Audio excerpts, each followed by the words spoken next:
মান্নত কুরবানি কি? মান্নত কুরবানি হলো যে কোনো ব্যক্তি কোনো কার্য সিদ্ধি হওয়ার উদ্দেশ্যে নিয়ত করলো যে আমার যদি এই উদ্দেশ্যটা সফল হয় তাহলে আমি আল্লাহর ওয়াস্তে একটি কুরবানি মান্নত করলাম, এটাই হচ্ছে মান্নত। এখন মাসআলা নাম্বার 64, সে মান্নত করলো, তার কাজ যদি হাসিল হয়, সিদ্ধি হয়, তাহলে মান্নতকারী গরিব হোক অথবা ধনী হোক তার মান্নত পূর্ণ করা ওয়াজিব। 65 নাম্বার মাসআলা, মান্নত কুরবানির পশুর হুকুম কি? মান্নত কুরবানির পশুর হুকুম ওয়াজিব কুরবানির পশুর হুকুমের মতোই বয়সের দিকটা খেয়াল রাখতে হবে। উট, গরু মহিষ হলে উটের ক্ষেত্রে 5 বছর, গরু মহিষ হলে 2 বছর, ছাগল ভেড়া দুম্বা হলে কমপক্ষে 1 বছর হতে হবে এবং সার্বিক ত্রুটি থেকে মুক্ত থাকতে হবে। 66 নাম্বার মাসআলা, মান্নত কুরবানির নিয়তে পশু কিনেছে কিন্তু কুরবানির দিন শেষ অথচ কুরবানি করতে পারে নাই, এখন বিধান কি?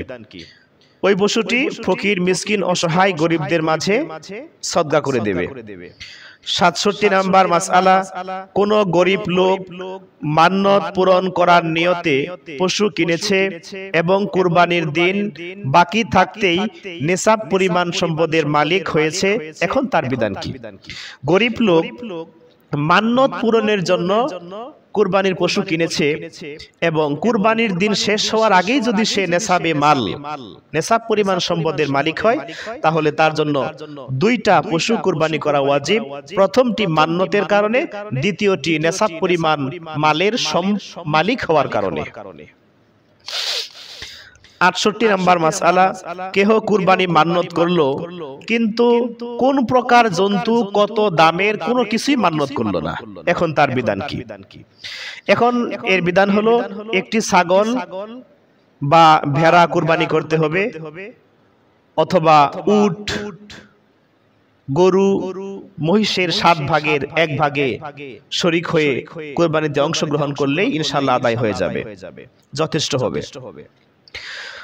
69 নাম্বার মাসআলা, কেহ মান্নত করলো যে বিপদ অসুখ থেকে মুক্ত হলে, বিপদ মুক্ত হলে, উদ্দেশ্য পূর্ণ হলে একটি পুত্র আল্লাহর ওয়াস্তে কুরবানি করবে। এরকম যদি মান্নত কেউ করে ফেলে এর শরঈ বিধান কি? এর শরঈ বিধান হলো সে একটি ভেড়া, ছাগল বা দুম্বা আল্লাহর ওয়াস্তে কুরবানি করে দিবে, তাহলে তার মান্নত পূর্ণ হয়ে যাবে।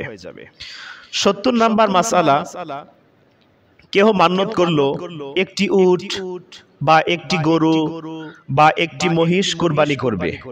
এখন একটি উট, মহিষ, ভেড়া, দুম্বার পরিবর্তে একটি ছাগল, ভেড়া, দুম্বা কুরবানি করলে যথেষ্ট হবে কি না? না। কেউ যদি মান্নত করে দেয় সে একটি কুরবানি করবে, একটি উট কুরবানি করবে অথবা একটি মহিষ কুরবানি করবে, ওই ব্যক্তি যদি একটি ছাগল, ভেড়া বা দুম্বা কুরবানি করে মান্নত আদায় করতে চায় তার মান্নত পূর্ণ হবে না।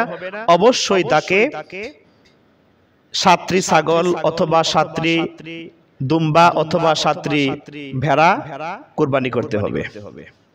71 নাম্বার মাসআলা, কেহ মান্নত করলো যে তার মান্নত যদি পূর্ণ হয়, আশা যদি পূর্ণ হয় তাহলে সে 10টি কুরবানি করবে, এর বিধান কি? 10টি করতে হবে না, উদ্দেশ্য পূর্ণ হলে মাত্র 2টি কুরবানি করলেই ওয়াজিব আদায় হয়ে যাবে। 72 নাম্বার মাসআলা, মান্নত কুরবানি গোশত বন্টনের বিধান কি? মান্নত কুরবানির গোশত বন্টন হবে এতিম, মিসকিন, অসহায়, দরিদ্রদের মাঝে সম্পূর্ণ গোশত সদকা করে দেওয়া ওয়াজিব। মান্নতকারী সে নিজেও যদি মান্নত খাওয়ার উপযুক্ত হয় তাহলেও সে তার কুরবানির গোশতের মান্নত সে নিজে খেতে পারবে না, সে তার আত্মীয় স্বজন ধনী লোকদেরকে দিতে পারবে না। যদি নিজে খায় বা ধনী আত্মীয় স্বজনদের খাওয়ায়, যতটুকু খেলো, যতটুকু খাওয়ালো, সম্পূর্ণটার মূল্য সদকা করে দিতে হবে। অর্থাৎ এক কথায় মান্নত কুরবানির গোশত সম্পূর্ণটাই অসহায়, এতিম, মিসকিন, গরিবদের মাঝে সদকা করে দিতে হবে।